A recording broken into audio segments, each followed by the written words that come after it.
Bom, a nossa exploração de hoje entra direto nas páginas de um documento bem específico.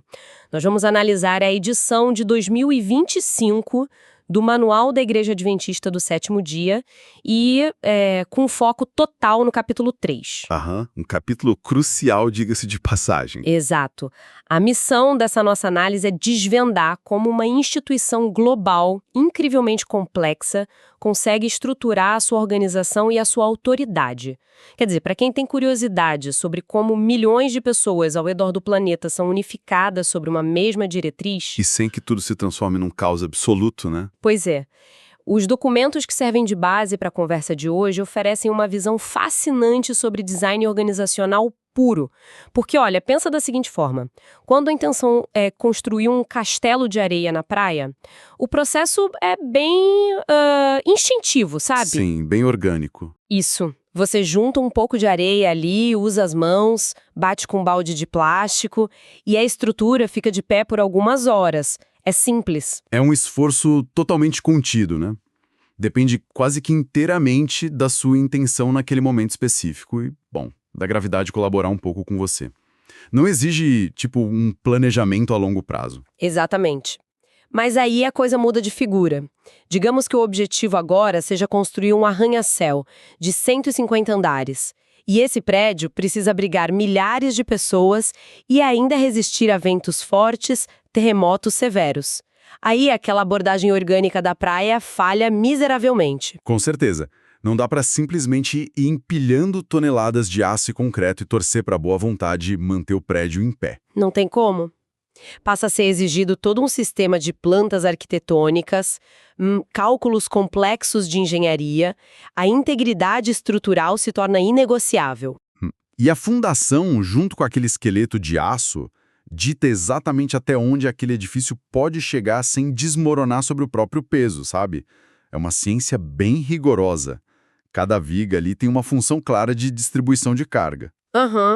E eu fiquei muito impressionada ao notar como esse mesmo princípio da engenharia civil se aplica perfeitamente a grandes grupos humanos. Quando a gente observa o funcionamento de instituições religiosas a partir de fora, existe uma tendência comum de achar que a missão, ou propósito, ou a própria fé deveriam ser forças suficientes para manter o edifício inteiro funcionando. Sim, existe muito aquele mito de que regras, manuais, organogramas, comitês, que tudo isso é apenas uma burocracia humana. Isso. Uma burocracia que, no fundo, acaba até atrapalhando a pureza espiritual da coisa toda. Esse é o pensamento recorrente, né? De que a organização formal é, na melhor das hipóteses, um mal necessário. Algo que deve ser tolerado, mas nunca celebrado de verdade. Só que o material que nós temos em mãos hoje vai numa direção diametralmente oposta a esse mito. O capítulo 3 não trata a organização como um peso ou um fardo administrativo. De forma alguma. O que fica muito evidente logo nas primeiras páginas do manual é que ele leva a estrutura a um princípio de origem divina. Sério, isso me chamou muito a atenção. Pois é. A premissa do texto não começa citando planilhas de gestão de risco, nem aquelas teorias modernas de conselhos de administração do século XXI. Em vez disso, o texto mergulha em fundamentos teológicos muito profundos e, de maneira bem interessante, em conceitos biológicos. Então vamos desempacotar isso melhor, porque essa ancoragem na biologia e na teologia foge muito do padrão de um manual de regras comum. O texto não diz simplesmente algo como precisamos de ordem para garantir que a conta de luz dos prédios seja paga no fim do mês. Não, seria prático demais e raso demais. Exato. Ele fundamenta a própria necessidade de organização na natureza de Deus.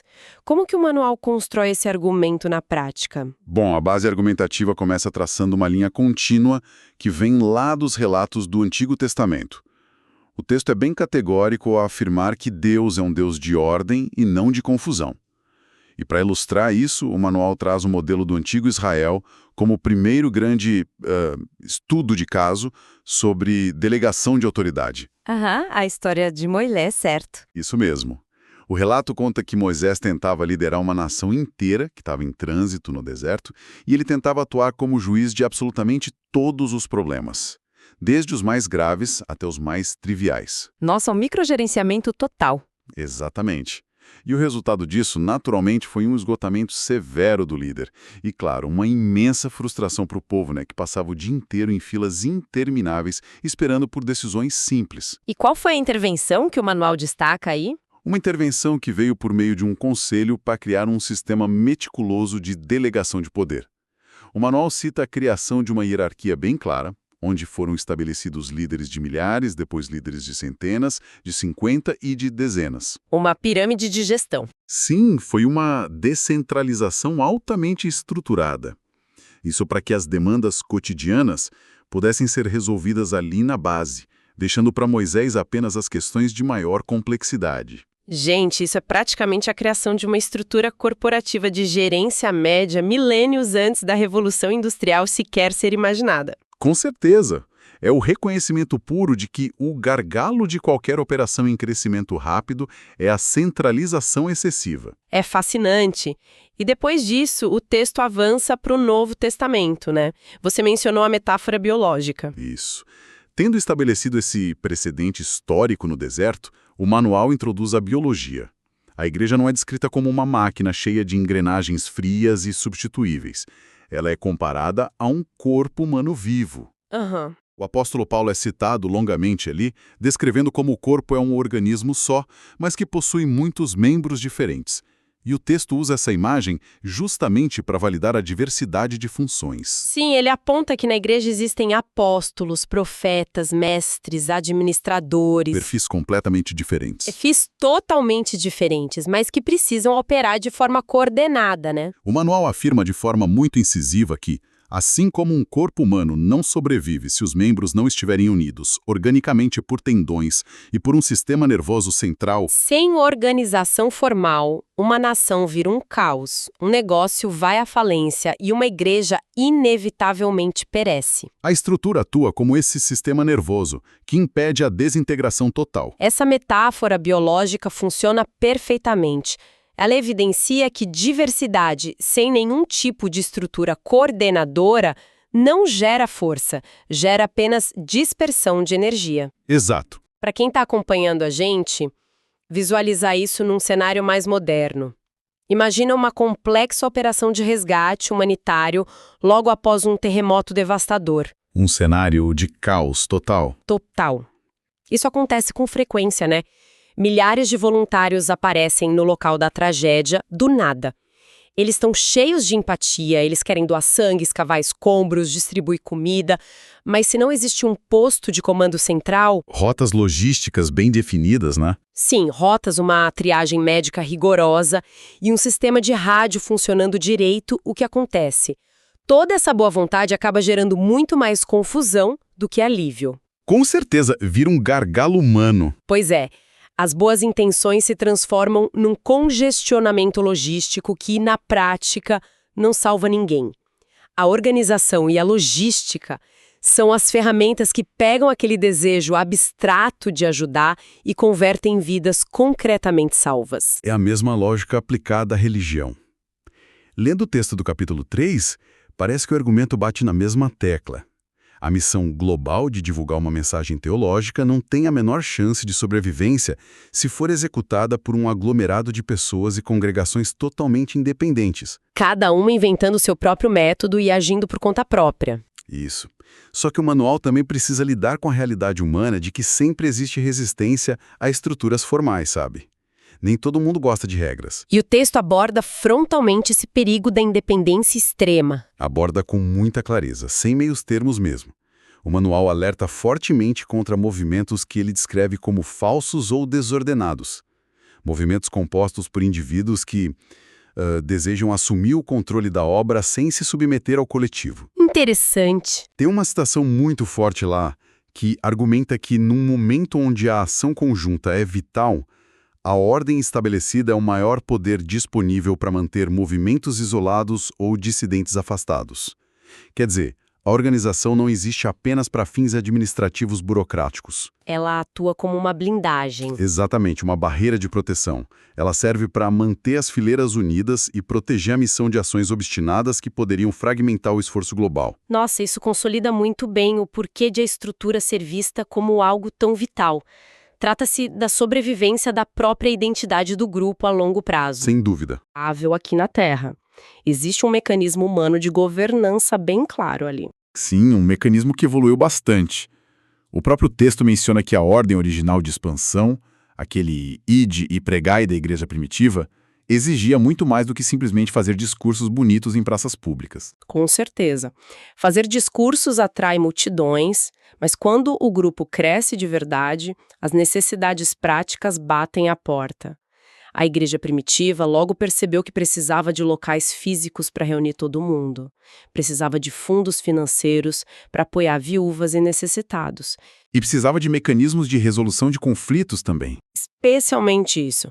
Conflitos de convivência que inevitavelmente explodem quando diferentes culturas se encontram no mesmo espaço. E aí que entra um contraponto muito fascinante sobre como o poder flui.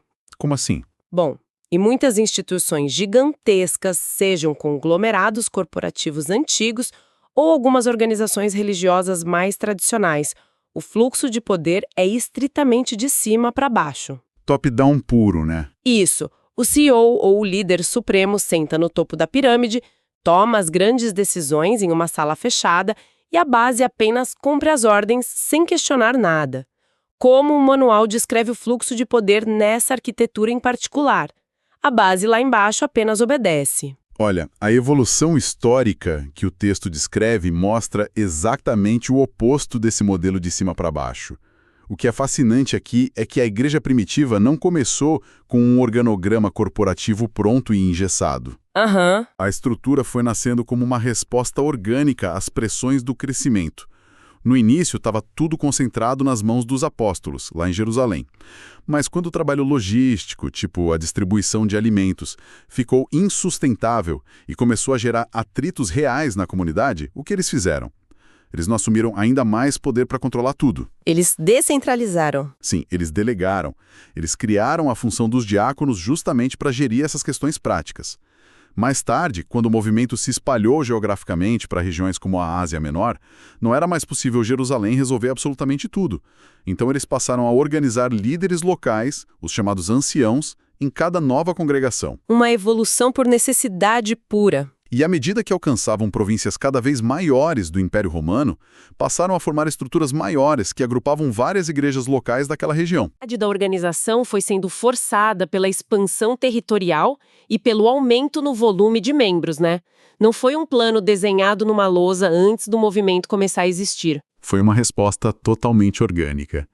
E se a gente conectar isso ao cenário maior de hoje, o resultado dessa evolução, que é um modelo consagrado atualmente no manual, é um sistema representativo. E isso é muito crucial para entender toda a dinâmica da coisa. Explica melhor esse aspecto representativo. É que a autoridade final, a autoridade humana na igreja, não emana de um presidente mundial intocável ou de um conselho de elite que detém todo o poder e dita as regras. A autoridade repousa nos próprios membros individuais. É um sistema construído essencialmente de baixo para cima. Espera, vamos detalhar como isso funciona na prática, passo a passo. Porque, assim, dizer que o poder emana da base soa muito bonito e poético na teoria, né? Mas numa organização com milhões de pessoas ao redor do mundo, como que o voto de uma pessoa comum, lá no interior de um país distante, chega a influenciar a liderança global em outro continente? É uma excelente pergunta. A mecânica ocorre por meio do que eles chamam de delegação sucessiva. Começa lá na igreja local. Os membros daquela congregação específica se reúnem e, de forma democrática e representativa mesmo, eles escolhem os oficiais locais que vão liderar aquela comunidade. Certo. Ao mesmo tempo, esses membros também elegem representantes, que são chamados de delegados. Esses delegados da igreja local são enviados para uma assembleia do próximo nível administrativo superior, uma assembleia que agrupa diversas igrejas de uma região. E lá, nessa assembleia, esses delegados votam e escolhem quem serão os líderes desse segundo nível.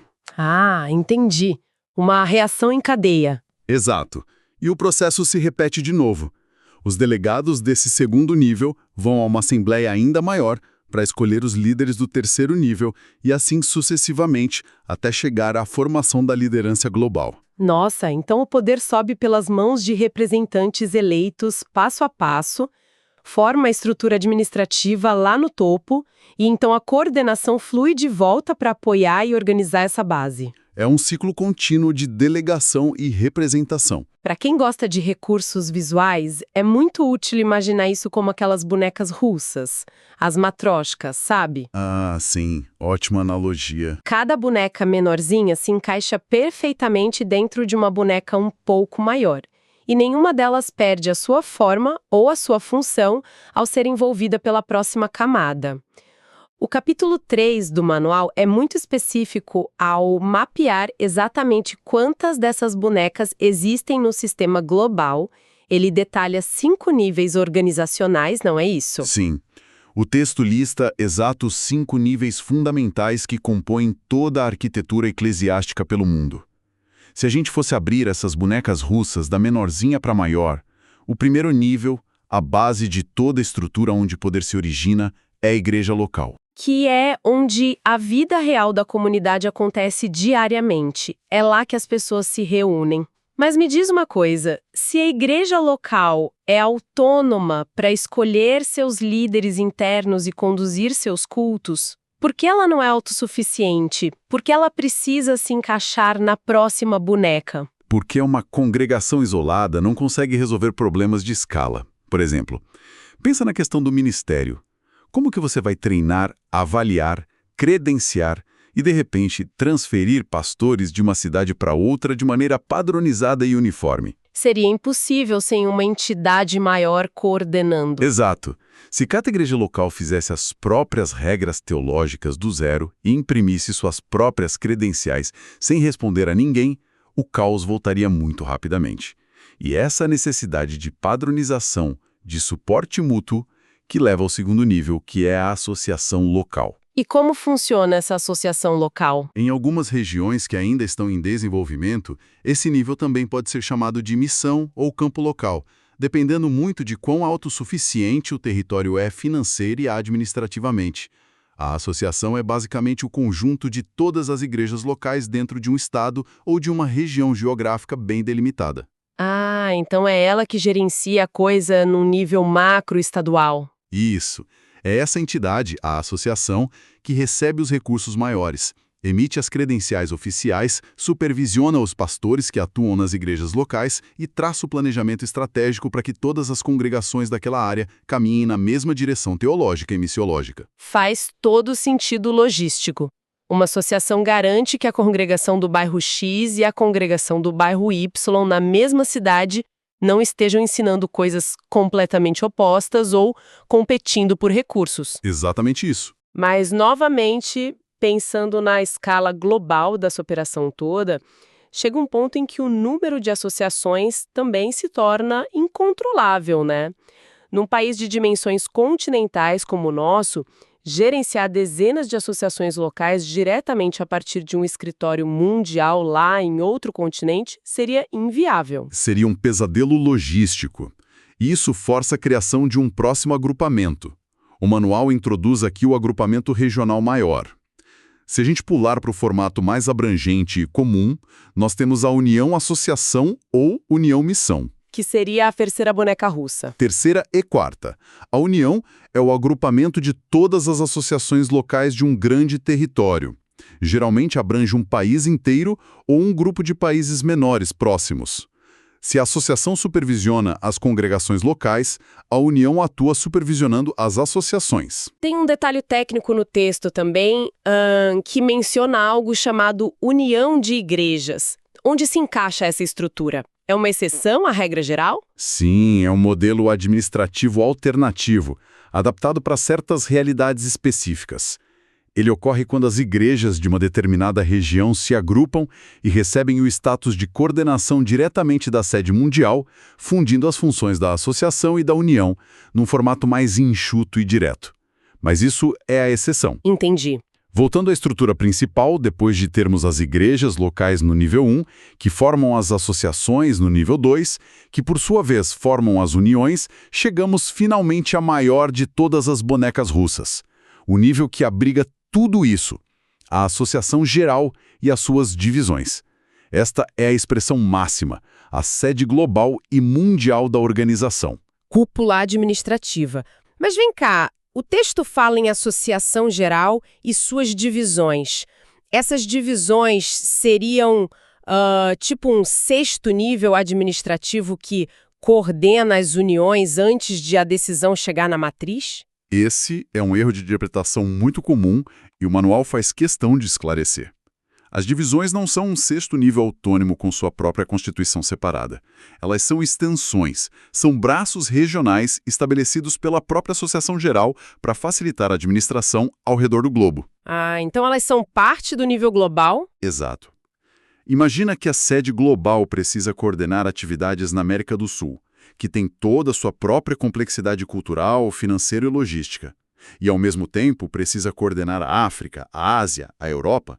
A Associação Geral cria esses superescritórios chamados de divisões para atuar no lugar dela e em nome dela nesses continentes vastos.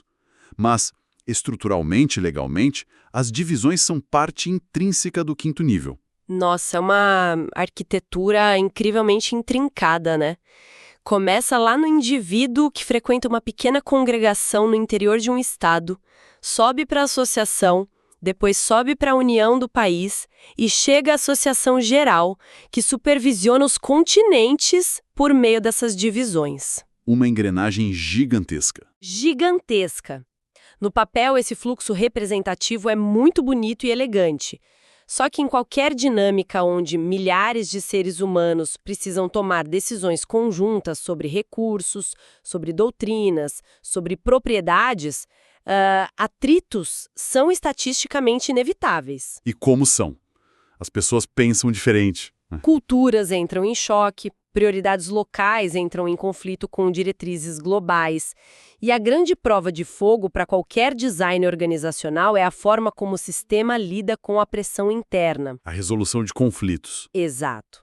Se uma igreja local entra numa disputa insuperável com as diretrizes da sua associação, ou se um grupo considerável de membros questiona fortemente uma posição teológica, o que impede que essa congregação simplesmente se rebele, declare independência e rompa de vez com o sistema. Isso levanta uma questão importantíssima, e o manual é extremamente previdente quanto a isso.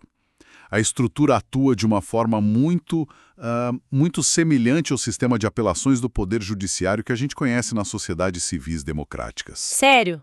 Como um tribunal de recursos. Praticamente. Quando ocorre um conflito grave, seja de natureza administrativa, disciplinar ou doutrinária, a regra fixa é que a questão deve subir imediatamente para a instância organizacional imediatamente superior. Uma igreja local, por exemplo, não tem autoridade para julgar de forma definitiva e isolada um litígio contra a própria associação a que ela pertence. Se as partes ali na base não chegam a um acordo, a associação intervém. Se a associação não consegue resolver ou se ela mesma for parte do problema, o caso é elevado à união. A ideia é que o nível superior atue como aquele observador mais neutro. Isso. Um árbitro menos envolvido nas emoções locais e bairristas daquele problema. Alguém capaz de olhar o quadro maior e as implicações para toda a organização. Mas e se o nível superior avaliar a situação toda e decidir que, olha, não há motivos para intervir ou alterar o que já foi decidido? Funciona meio como quando o Supremo Tribunal se recusa a aceitar um recurso e mantém a decisão do tribunal inferior? Funciona exatamente assim. O texto estipula claramente que, se a organização superior considerar aquele recurso infundado e decidir não intervir no caso, a decisão da instância anterior que tratou da questão torna-se final e vinculante para todos os envolvidos. O sistema é desenhado para forçar uma resolução e não deixar o problema tramitando para sempre. Certo. Mas o manual estabelece onde repousa a autoridade máxima de verdade, o ponto final inquestionável? Estabelece sim. E ele vai além. Para as grandes questões teológicas mundiais, ou para conflitos severos que permeiam toda a organização e ameaçam a unidade, existe uma palavra final incontestável. A autoridade eclesiástica suprema, a voz definitiva abaixo de Deus, que todas as entidades dessa estrutura são obrigadas a respeitar, é a Associação Geral reunida em sessão de assembleia. Então é aí que a palavra final é dada de fato. Quando os delegados do mundo inteiro eleitos por toda aquela base pegam aviões, se reúnem numa mega assembleia da Associação Geral e tomam uma decisão majoritária por meio de votos, o assunto é encerrado ali. Totalmente encerrado. Nos intervalos de anos entre essas grandes assembleias, o poder é exercido pela Comissão Diretiva Mundial, mas a Assembleia é o topo. E o texto faz questão de incluir advertências muito fortes contra a teimosia após essas decisões coletivas. O que o texto diz sobre isso? Ele enfatiza, citando inclusive textos fundamentais dos pioneiros do movimento, que nenhuma pessoa isolada e nenhum grupo minoritário, por mais brilhantes ou inspirados que eles se considerem, possui autoridade ou sabedoria suficiente para ditar planos ou tentar controlar a obra em oposição à decisão do todo. Uma rejeição clara do espírito independente, né? Claríssima. O manual declara sem hesitação que quando a voz da organização reunida em uma Assembleia Geral de representantes de todas as partes do mundo toma uma deliberação oficial, qualquer tentativa de manter uma independência particular não é um sinal de virtude corajosa. É vista como insubordinação. Exato. A obstinação contra as decisões do corpo coletivo é vista como uma das maiores ameaças internas à integridade da missão. É algo que, no fundo, fragmenta o esforço unificado de milhões de pessoas. Analisando toda essa construção lógica que a gente discutiu, a verdadeira dimensão do que este capítulo representa fica muito clara para quem está ouvindo. O capítulo 3 do Manual da Igreja, longe de ser um material árido de escritório, é, de fato, a engenharia de precisão de uma comunidade global gigantesca. É o esqueleto de aço do nosso arranha-céu. Perfeito. Ele demonstra, passo a passo, que para qualquer missão alcançar uma escala mundial com sucesso, a forma como os processos são estruturados importa tanto quanto a pureza da intenção inicial lá do começo. Ideias brilhantes desabam muito rápido se não houver um alicerce sólido suportando o peso do crescimento contínuo. É verdade. E a grande lição de liderança que emerge daqui é justamente essa busca constante por equilíbrio. A autoridade executiva precisa ser delegada aos administradores, para que o trabalho diário flua, mas a soberania definitiva nunca sai das mãos do coletivo de membros representados. É o grande desafio, né? Equilibrar a força e o alcance global de um corpo coletivo massivo com respeito profundo pela representatividade da base. Porque pensa bem, sem a estrutura local de base, a liderança global não tem legitimidade nenhuma para atuar. E por outro lado, sem essa liderança global coordenando, a base se dissolve em milhares de pequenos projetos desconexos que rapidamente perdem um rumo maior. Pois é. E para nossa audiência visualizar isso por completo e fechar a imagem, tem um último detalhe no manual que merece ser mencionado porque é de uma sagacidade administrativa impressionante. A discussão até agora foi toda sobre união espiritual, certo? Sim, sobre o corpo agir como um só organismo interligado, desde a menor congregação até a cúpula global, de tal modo que o que acontece num nível impacta todos os outros. A ideia teológica de que não há divisão no corpo. Mas então, num parágrafo que demonstra um entendimento muito profundo das complexidades e dos riscos modernos, o manual insere uma distinção vital. Ele declara categoricamente que, embora exista toda essa filiação eclesiástica forte e essa unidade teológica, nenhuma organização ou instituição assume a responsabilidade por passivos, dívidas, atos ou omissões de outra organização da Igreja, simplesmente por causa de sua filiação eclesiástica. Olha, essa cláusula é provavelmente uma das coisas mais pragmáticas e geniais de todo o texto administrativo. É o reconhecimento puro e simples de como o ambiente jurídico e financeiro do nosso mundo opera na realidade. Como assim? Significa que existe, sim, uma única entidade espiritual inquebrável, unida em missão, doutrina e crença. Porém, no mundo frio das leis civis, dos contratos comerciais, dos litígios civis e das dívidas trabalhistas, essa entidade atua através de unidades legais estritamente separadas e independentes. Ah, O fato de duas associações compartilharem a mesmíssima teologia e o mesmo manual não significa que uma possa ser processada para pagar a conta de luz ou a dívida trabalhista deixada pela outra. isso é blindagem legal? Total. Cada nível, ou cada instituição constituída juridicamente naquele país, carrega o ônus total e exclusivo das suas próprias escolhas administrativas e financeiras. A associação geral não paga as dívidas irresponsáveis de uma associação local, por exemplo. Isso deixa uma reflexão final fascinante sobre como manter instituições complexas de pé ao longo de décadas ou séculos. Como uma organização que abrange o globo terrestre inteiro consegue executar no seu dia a dia prático esse duplo papel, né? É um paradoxo incrível. Totalmente. Ela exige dos seus membros uma profunda submissão teológica e administrativa ao grupo maior, mas ao mesmíssimo tempo mantém cada uma das suas partes constituintes com completa independência jurídica e proteção contra passivos mútuos. É caminhar numa corda bamba genial entre a filosofia religiosa unificada e as duras realidades das leis civis e do risco corporativo no mundo moderno. Voltando à nossa imagem lá do começo do arranha-céu, não se trata apenas de garantir que o prédio alcance as nuvens bem sustentado pelas suas fundações e pelas suas vigas. A engenharia descrita aqui nesse manual, ao separar legalmente os passivos, também instalou sistemas de contenção de danos e amortecedores sísmicos totalmente independentes em cada andar. Sim, compartimentos corta-fogo. Exatamente. Assim, se uma sala ou um departamento específico lá no 20º andar sofreu um colapso financeiro grave ou um processo legal severo que destrua aquele setor, o incêndio administrativo fica contido naquele exato compartimento. O restante do gigantesco edifício permanece intocado, estruturalmente sólido e inteiramente livre para continuar sua missão inabalável em direção ao futuro. Uma engenharia humana e espiritual realmente impressionante para a gente ponderar.